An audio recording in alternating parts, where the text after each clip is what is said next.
cross-examination of the other side's expert witness is something that a lawyer really has to really be alert to, because expert witnesses, they're potentially powerful witnesses. They give opinions which normally lay witnesses can't give. And they can try to say things that are very powerful, like, well, this is the cause of the accident, or this is why something happened.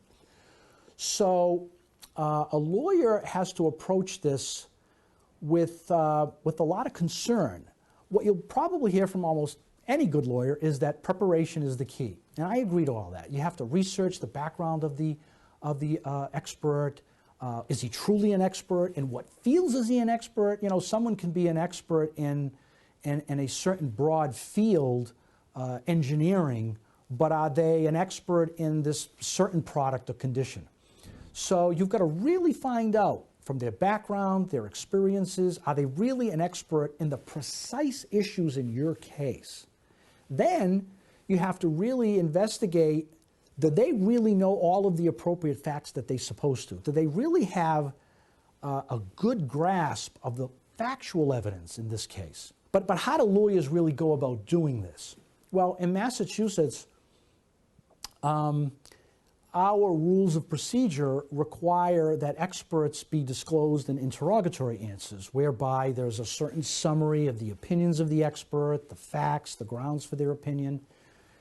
And so you read that carefully, making sure you know what's coming at you.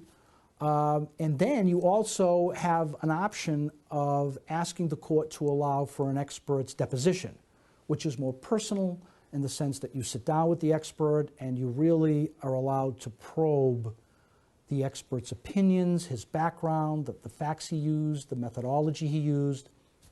So in this, these are all strategic decisions. Now, some lawyers are of the opinion that the only real way to prepare to cross-examine that expert at trial, at least in a civil case, is to take that expert's deposition. And some just say it's the best vehicle to just arming yourself for trial. I think there is a contrarian view, though, and I tend to be a little bit on the contrarian side. As long as I have an expert disclosure through these interrogatory answers, whereby I know what are his opinions, what facts is he basing it on, what are the grounds for his opinion, so that I'm not ambushed at trial.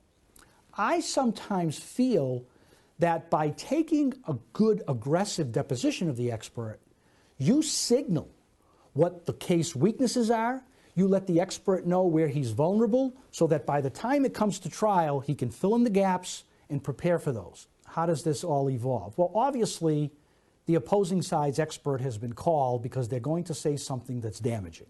Okay, so we know that. And obviously, the lawyer has to have almost this ability to multitask, to say, okay, this expert's going to hurt me on a variety of ways, and I got to cross-examine him on that. But you don't want to have blinders on. You don't want to have blinders on into thinking that, well, he can't help me in other ways. The fact of the matter is there are some circumstances and fact patterns where you can gain from an expert witness certain critical admissions that help your case. And a way to look at it is, before you start beating up this expert and punching him a little bit, maybe you should start in a softer way, in a friendlier way, seeing if you can get the expert to agree to certain things. So maybe, for example, you have an expert on medical causation. Maybe, you know, is a herniated disc, was it causally related to a certain traumatic event, or is it from a degenerative process? Well, all right, maybe that's going to be an issue you're going to have a little battle about. But before you get to that, maybe you can talk to this expert about the fact that herniated discs are serious injuries. They can be very debilitating. They can involve tremendous pain. They can ruin someone's personal life. They can affect their ability to work.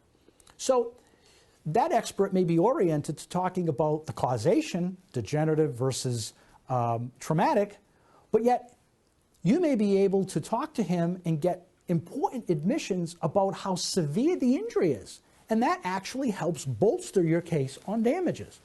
It's that way of thinking which is really good lawyering. And it's, again, something that maybe the young lawyer in law school doesn't think about, because you think of cross-examination as a search and destroy mission. He's the expert, I have to destroy him. Well, the skillful lawyer keeps an eye open as to whether or not there might be certain issues that you can get this expert to concede or to agree to that actually helps your case. It's just smart lawyering. And you have to read the expert's disclosure, and you have to see whether your case allows for that. And if it does, you use it. It can be a very powerful part of advocacy.